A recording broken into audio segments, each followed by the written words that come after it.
This podcast is for the soul who knows there is more, the one who's been carrying it all for far too long. If you're ready to let go of old stories, to stop replaying the past and start living from your truth, you're in the right place. This is your moment to release the noise and reconnect to what's real. Welcome to Baggage Begun, Healing Hearts and Minds. I'm Tammy Mahmali.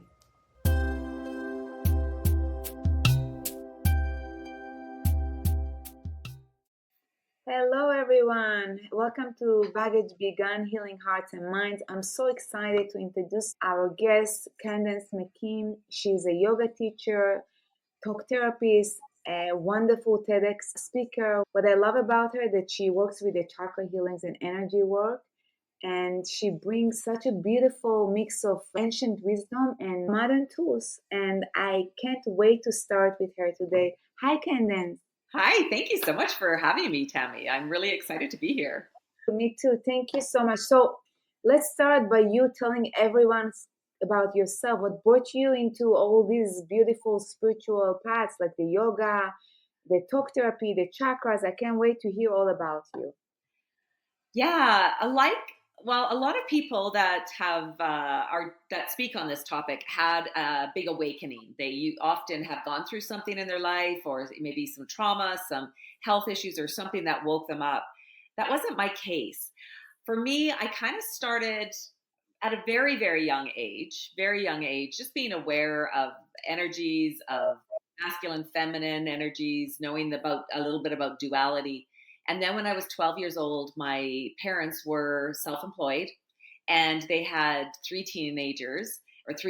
children. And my mom went to the doctor because she was stressed out. And the doctor prescribed Valium to her. And she's like, no, I can't take this stuff and run a business and run a household and have three kids.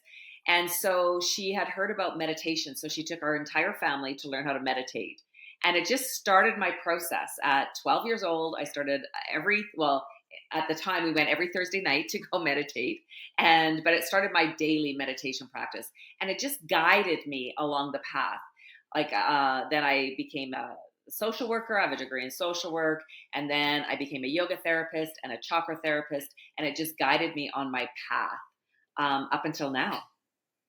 That's wonderful. And I wanted to ask you about the chakra because when we first connected, I really enjoyed hearing your insight on chakras and the energy healing, something that I'm really passionate about because many of us feel so stuck in our lives without fully understanding why. From what I guide people and my experience, we know that everything is energy. And when the energy gets blocked in the chakras, in the 7 points that we have, it can cause emotional, mental, and even physical issues. It's like internal traffic jam. Like the cars cannot go there, and it keeps us from feeling balanced and free. I would love for you to explain a bit more about what happens when the energy gets stuck, or what the tools and the techniques that you use to guide people to release the blockages, just restore the flow. Yeah, so I created this process, manifestation magic, and I've always kind of been able to just manifest, and I didn't really know how to translate it. And so through my years and years of training, I had a manifestation process using the chakra system. And then over this last couple of years, I got more clear on what my process was. So when we just automatically do it, when I follow my intuitive guidance, when I manifest, I just am doing it.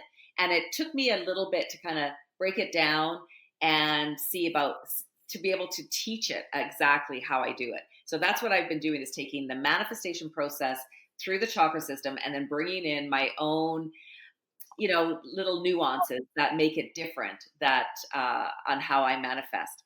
And so I think I'm not sure if I told you the story. I have an analogy of how our manifestations can get stuck in one of the chakras. And so I use this analogy all the time. So pretend you're out driving in your car and all of a sudden you see a horse running through the field, and you get connected, you're in the crown chakra and you go, oh, wow, look how beautiful that is. Look how free, that's amazing. And you maybe get the intuitive hit that I want to learn how to ride horses. And then you start to visualize yourself. You see yourself on the back of the horse and your hair, the wind blowing your hair and the freedom. And, it just feels amazing. And then you're still driving your car, but you got the intuitive hit. You're starting to visualize it. And then all of a sudden it goes whipping down to your root chakra. And you're like, but horses are really expensive. Where would I buy a horse? Where would I board the horse? I have to feed the horse. What's my family going to think about it? I don't know. I don't know. So it starts to go there.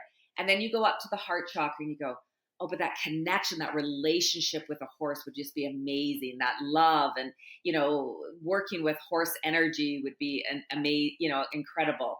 And then you go down to your second chakra of creativity and emotions. And you go, well, I think my neighbor's friend's brother has a stable and I could probably board my horse there. So you're starting to get some creative juices going.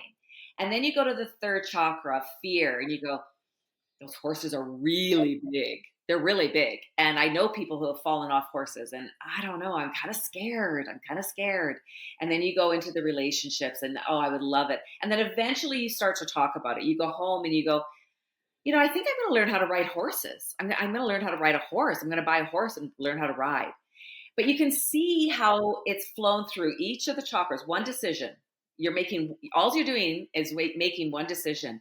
But this happens with every decision that we make all day long. And in our businesses, you can see how our manifestations, what we really want to manifest, what our deepest desires are, how they can get stuck in any one of these chakras. And I don't believe our chakras get blocked. I believe they get stuck. I believe they get sluggish, they get slow. But I still think the energy is still running up and down the Sushumna, but it gets kind of slow in the different chakras. And so, yeah, like any of our dreams can get stuck in any of them.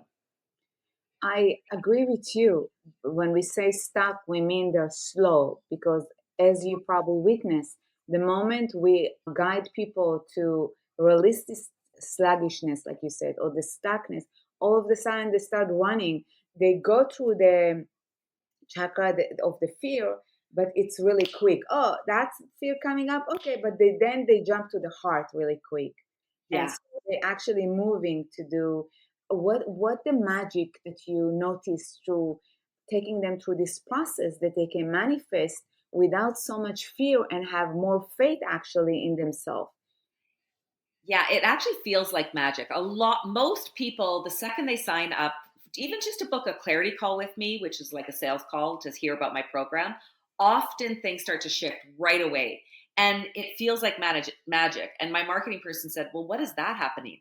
And I said, well, they are actually shifting their energy just by saying yes to booking a call with me, saying yes to signing up for a program. It starts to shift your energy. I can't even tell you how many people, the second they book a call with me or sign up, all of a sudden the money shows up. I had one client and she said, Candace, I wasn't sure how I was going to pay for your course. And I had somebody sign up into she had a coaching program. And she said, the thing is that these two things never happened before. She had never had anybody sign up directly from her website. And she had never had anybody pay in full. They'd always done the payment plan. And both of those things happened the second she signed up for the course. And it's just that shifting, it's just that opening.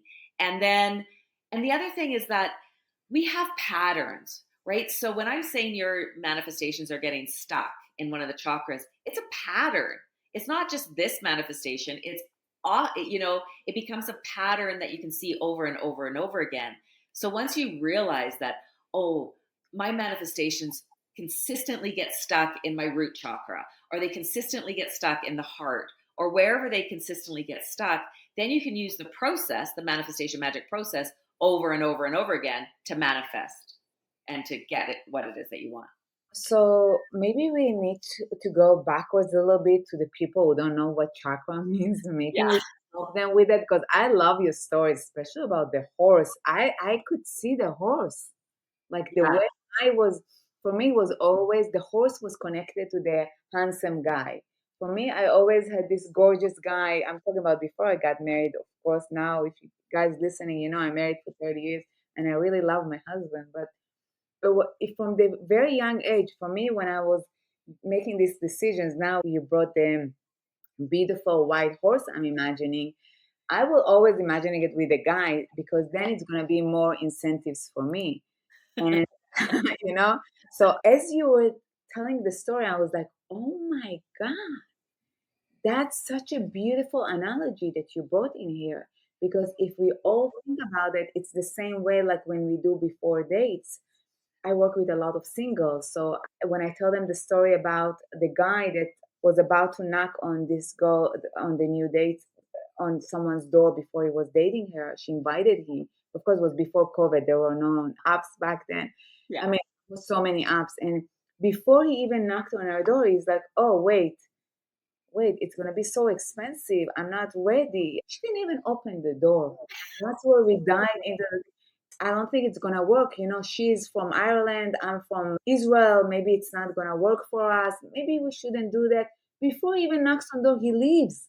So Yeah. that's a lot of time what we do. We know this is for us. We know it's gonna change the energy, but we listen to old patterns that most probably oftentimes almost 90% in our subconscious mind. And it's the bank of memory of something happened age 2, 4, 11. I'm Yeah. still there, but we are in our 30s, 40s. We don't think it's connected, but it is connected. Yeah, absolutely, 100%. So the chakra system are just our energy vortices that align the length of our spine. And the thing is, I do talk chakras to people who have an awareness about the chakra system. Um, you do not have to have any knowledge whatsoever to take my program, because I don't even talk about the chakras in the program. I call them pillars, because there's 8 pillars and we can get stuck in any one of those pillars. And so, but the chakra system, it's ancient system, and it's been around for thousands and thousands of years.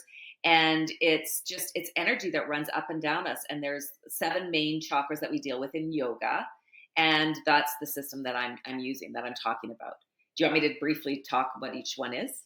I don't, but I think just mention them so because you have a beautiful way of telling the story about the chakras, so you can just give them like names that gonna help people. Because when we say root chakra, most people don't understand what do you mean my root.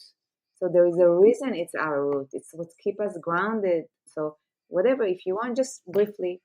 Yeah, so there's the root chakra, which is the base. The color is red, and the element is earth, and it's our groundedness. It's developed the first 7 years of our life, and so it's what we're born into: our culture, our family, our traditions, our belief systems, our finances. Whatever you're born into, that is when it's developed. The second chakra is the sacral chakra. It's 2 inches below the belly button, behind our organs, in front of our spine. And it is our sacral chakra. It's our sexuality and our sensuality. It's our feelings, emotions, and our creativity. And it's developed in the next 7 years, so 7 to 14. So you can see how we're coming into our sexuality at that age. And then our third chakra is solar plexus. Again, it's behind our organs, in front of our spine. So the first one is red, the second one is orange, and the third one is yellow. And it's our fire. The element is fire for the third chakra. And it's how we are seen by the world. It's how we show up, how we interact with other people. And this is where a lot of fear comes from. You know, it's like it's our power center, it's our ego, and it's also how we're being seen. So we're afraid to be too much, to show up too much. Then we have the heart chakra, anahata chakra. The color is green, and the element is air. Again, it's behind our organs, in front of our spine, and it's right in the center. And so this is all about relationships, love, connection, forgiveness, grief. It's relationships. And when we're talking business, it's who do we hire? Who do we connect to? How do we magnetize our clients? Then we have our throat chakra. The throat chakra, the Shuddha chakra, is right in the center of our throat. The color is blue, and it is our communication. It's our authenticity. It's how we speak. It's how we listen. And it's also where we reevaluate our beliefs that are given to us in our first 7 years. Those beliefs, now we have a chance or an opportunity to go, do I really believe that? I know my mom and dad have always said this for the last 32 years of my life, but do I really believe this? And so now we get a chance to relook at our beliefs. And that's where the mindset comes in, is when we talk about beliefs. It's like it takes us a while to go, okay, that belief doesn't resonate with me and who I authentically am now. Then we have the third eye chakra, and it is about our intuition, our ideas, our inspiration, our mind. It's our intuition, it's our visions for our life. And then we have the crown chakra, which hovers just above the top of our head, and that is our connection. So I'm talking connection to source energy, to universal energies. It's also connection to our body, mind, spirit, and our connection to every living thing, right? It's our connection to other people, to plants, to animals. It's that what you do affects me, what I do affects you connection. And that's ether. The element there is ether, which is space. So when we are doing this beautiful process that you're talking about, and you're calling it the 8 pillars, Yeah. So you are guiding them to the chakras to manifest. How is it working? So it's working from crown to root. So usually when Reiki masters and other healers use the chakra system, it's from root to crown, right? And it's, it's coming from from the root chakra all the way up into the heavens, into space, into ether. And this way it's coming down. So we're connecting to our ideas and visions, getting really clear. Clarity is one of the biggest obstacles that we have, especially as women. We know what we don't want, but we don't often know what we do want. And so this clarity, like I just finished a course a couple of weeks ago just on clarity, from confusion to clarity, because we really need to get clear. And it's clarity of vision, but also there's different layers of clarity, right? Like even to the point of when I sit down at my desk and because I'm running a business, what do I need to do? So having clarity there. And then, so then we go down through all the chakras. But like the horse story, we whip around through them. Like we whip around, like, we go to the different ones all the time. And so often we'll be like, get a vision, but then we go right down to the root chakra. I think I told you that before I sold my yoga studio, I had a yoga studio for 17 years. I raised $20,000 for victims of sex trafficking in India. And I knew instantly I needed to do it. I knew I needed to try at least to raise this money for victims of sex trafficking. And then the next thought was, how is this going to affect my family? How is this going to affect my household? How is this going to affect my business? What's going to happen? And I had to sit with that for a couple of days before I'm like, then I heard myself talking to a friend and said, I just don't want to be on my deathbed and wish that I had at least tried to raise that $20,000 to help those girls in India. And so when I heard those words coming out of my mouth, then I just knew I had to do it. And it did change my life completely. It's really impacted my whole family, business, everything when I did it. So can you tell us what manifestation means to you, and maybe share the story behind your talk? Because I just mentioned that you had this TEDx talk about manifestation magic. And it's amazing how manifestation can shift our reality when we really understand it. I'm sure your talk was a very powerful experience. Can you tell us what it means to you, manifestation? Because a lot of people talk about manifestation, but maybe it's different for everyone, especially for you, guiding people through that. Yeah, so manifestation for me, it really is about following our intuitive guidance. I believe our intuition is our soul speaking to us. So most of us in the world are guided. We're told, what career would be best for us, and we're encouraged to do that career and to, do this work and get married and have children and have this type of lifestyle. And our soul, and we're also told or trained, or I don't know, gaslit, I don't know, to be happy with the way things are. You're supposed to be happy with the way things are in your life. And most of the women I deal with, like I've spoken about this topic all over North America, and 95% of the women I meet feel like they're here for something more. And I'm asking the audience, how many of you feel like you're here for something more? And typically it's oh, hell yes, I know I'm here for more, that there's got to be more in life than driving the kids to their activities or whatever you're doing, right? And so if our intuition is our soul speaking to us, our intuition wants us to go big. Our intuition wants us to shine bright and to have wants and desires, and the universe is there to bring it to us. There is no lack, right? The lack is what we make it ourselves. And there is no competition, right? So it's like there's no competition, there's no lack. It's not, if I receive abundance from the universe, I'm not taking it away from you, right? You get your own abundance, and everybody else gets their own abundance. But for as women, we think, well, if I ask for too much, then somebody else is not going to get enough. And that's not how it works. The universe is abundant. So manifestation for me is going big. It's doing the things I'm here to do in this lifetime. It's living my purpose. Living purpose, yeah. And you touched on settling for less.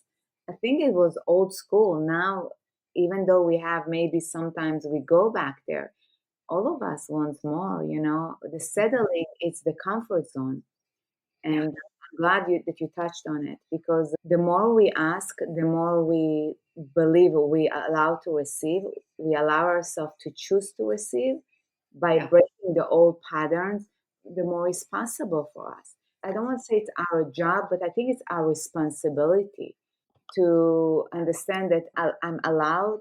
I have so much potential, but I don't want to be potential. I want to be living the dream that I want to live. And maybe manifestation in the past was something like people related to the book, The Secret. Oh, yeah. But I think the book is amazing. I never read it. I had the movie. I always gave it away because I wasn't ready back then for that. But I think if they could just add a component to this book or to the movie, will be, wait a second, you can manifest everything, but what's your internal voice? What's the internal voice inside you when you are alone? The moment that you don't really have the money, you are feeling like, oh my God, this is the end. There is danger. I mean, of course, it's not life and death danger, but inside you, are you pausing and you're like, I know I can make it? Or you're like, wow, it's not enough, looking at other people being competitive, because all these low vibration, I call them, all these emotions, the self-doubt, not knowing our value, jealousy, comparison, those are like the self um, uh, punishing, judgmental voices and not letting us move. It's like when we said before, stuck in some one of the chakras. That might be I'm stuck in the root chakra or the second chakra or the third chakra, because I can't create when I'm looking around and I'm just comparing, contrasting, and I can't even be present because I'm already in the past or in the future. So maybe that's going to be good example to why things people cannot manifest. I'm sure in your courses you point out what not to do. It's like the clarity. You're really clear about what you don't want, but do you know what you want? Do you know your values? Mm-hmm. Remember, I'm always relating to dates when I want to set the new values after we clear the baggage. People change. All of a sudden, they don't want to settle. They run. Even the speed of voice is different. You feel it in their energy, in their vibration. And then we have new values. And I always compare that to dating, because all of us inside, intuitively, we know exactly what we want from the other person. We forget that it's heart coherence, mind and heart coherence when we meet people and we don't know anything, and all of a sudden we're like, wow, I know I'm connected to this person. It's a lot of time the vibration in our hearts that connect us. And there is deep reasoning from lifetimes ago, that generations ago, that we already had a lifetime with them and they seem familiar. But the reason is that beside knowing that their value is matching our values, if we are, of course, in a place that we are coming from, looking at that in a healthy way, so we can attract the people that align with our values and can manifest the same vibration because we cleared all this baggage. Yeah. And one of the things, like when you're sitting alone and you want more, but we're always either in a powerful state of being or we're in a suffering state of being. And we can't be in both at the same time. So we're either, and so I always ask my audience, how much time a day do you spend in suffering? And so some people spend 20 minutes, half an hour, 3 hours. I've had some up to 8 and 9 hours a day in suffering. And there's nothing wrong or right with being in suffering or being in a powerful state. There's lots to learn in both states. The thing is, though, is that when you're in a suffering state, you cannot connect to source energy. You cannot connect to universal energies, your intuition, your creative energy. And so you're not going to be able to manifest when you're in a suffering state. And so one of the things that is one of the tricks I do, which makes it so simple for everybody, is when you're at home alone and feeling like, oh, I can't manifest, or, oh, I don't know what I really want, or, feeling in that low vibration, in that suffering state, just recognizing, okay, I feel really crappy right now. And I'm not going to be able to shift this to align with what I want, magnetize the business that I want, manifest what it is that I want in this place. So what do I need to do to shift my energy into a more powerful state of being, so that then I'm in alignment, I can hear the intuitive messages, I get inspired action, I have the clarity, and I can move forward. And so that's just like a little tiny trick that is really simple to do and really powerful to shift into manifestation practices. So can you give me example? Because I'm a vision person, like you saying that, and I was like, okay, how do I do it in real time? Let's connect it to the dating, okay? Because Okay. that's fun. When you can talk about money. You know what? We can talk about money because I think everyone wants more money. So Yeah. let's talk about the money. Give us example. Okay. So it could be about money. So you look at your bank account. You look at your bank account. You open up your phone. You open up your app. You open up your credit card, and you go, "Oh my God, I'm never going to get out of debt. This is never going to happen." You're automatically, like, when you feel like, when you don't want to look at it, when you kind of know, but you don't want to look at it for days on days, but then days on end, and you're like, it puts you into that place of suffering, the conversations that you don't want to have, the things that you're avoiding that you need to put energy into, or just when you're sitting on the couch and you're bored and you're eating food that you don't even want to eat, watching shows that you don't want to any of that stuff puts us into that suffering place. Or going back to the dating, the guy doesn't even knock on the door, like he put himself into suffering. He's excited to go and meet this woman, but before he knocks on the door, he's like, this isn't going to work. This isn't going to work. No, and turns around and walks away. Well, he's put himself into that place of suffering. And so that's what I'm talking about. So how do we move ourselves into the powerful state? We know when we feel good and we know when we feel bad. And so when we feel bad, there's nothing wrong with it. You can go feel bad as long as you want. But when it becomes a habit or becomes a pattern, it becomes, our everyday lifestyle to be in that feeling miserable and cranky and depressed. I'm not talking clinical depression. I'm talking, just feeling low energy. What can we do to shift ourselves into that higher state, into that more higher vibration?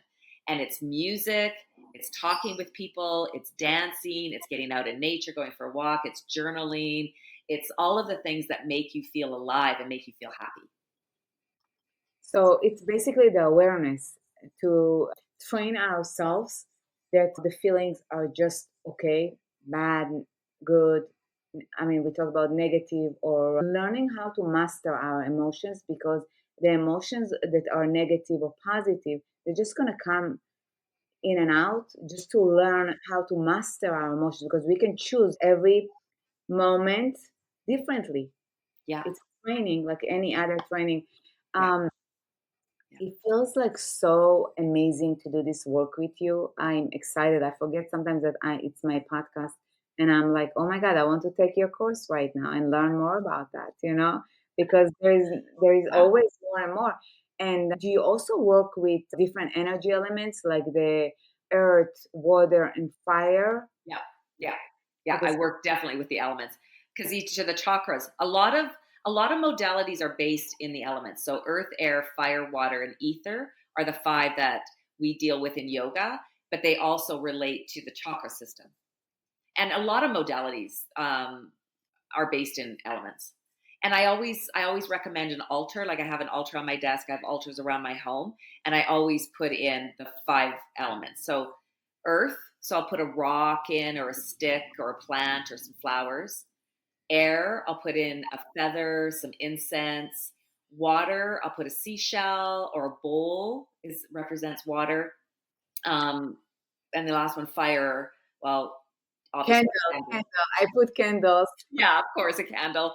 And then ether is, I put something that represents goddess energy, feminine energy. So that's what it could be anything that represents goddess. Actually, I have Ganesh on my altar right now, but typically I'll put in like I don't know if you can see these little yoginis above my head. Yeah, I saw them. Yeah, so I'll put that type of thing on my. But like I said, right now on my altar, I have Ganesh right now. But I always have the five elements, and that's what Ganesh represents, the ether. For me, every day I take with my hands. I learn the Hawaiian way, the Huna. So for me, I just go and I just balance myself almost every single day with these elements. For the listeners to understand how powerful they are, I practice everything on myself first before I guide other people, because I really want to see the immense shift. Otherwise, just speaking for me, it's not enough. So I want to tell the transformation that I feel in terms of shift since I started doing it. It's just, I can't even tell you the difference. Sometimes when I'm on vacation, I forget because I don't have my rituals. Yeah. Still, on a daily basis, I really recommend them to whoever is listening. Do you want to tell us a little bit about how people can find you? Because I know you do this beautiful meditation, spiritual retreat that you teach. I'm excited about your next retreat. I know you have your books. Do you want to tell us more a little bit what inside your toolbox? Yeah. So, I have my deck of oracle cards. I created a deck of oracle cards when I said I had a yoga studio for 17 years. So I would get intuitive hits as to what the yoga postures meant on a spiritual level. So I created a deck of oracle cards. I have a book called Intuition is a Choice. So the cards are available on my website, CandaceMcKim.com. The book I took off, it's 10 years old now. It's 10-year anniversary. So I took it down and I'm doing a revision, and it's going to be back out in the fall. What's the name? My book is called Yogini's Guide, Intuition is a Choice. Amazing. And so then also I have my manifestation magic mentorship, as well as a circle of women. And then I'm always throwing out courses and master classes. And every Tuesday on Facebook Live, I do intuitive card readings. So I am excited for our listeners to find you, because I think you have a lot of tools in your toolbox that are going to be really amazing to help whoever feels like they need a little bit to shake themselves and wake themselves up. You know, we are year 2025, which is the 9, and we all like shifting and changing, and you can feel it throughout everything that's going on throughout the world. So anything else, Candace, that you want to add? I forgot, I do have a Realign with Your Vision, a 4-part video series. And it's free 4-part video series, and it's on my website. And my website is CandaceMcKim.com, CandaceMcKim.com. I'm going to put all your information in our show notes for those who are interested. Contact you and buy it from you. I also know that you have a retreat, so I'm going to put everything in your website, of course, all the details in the show notes.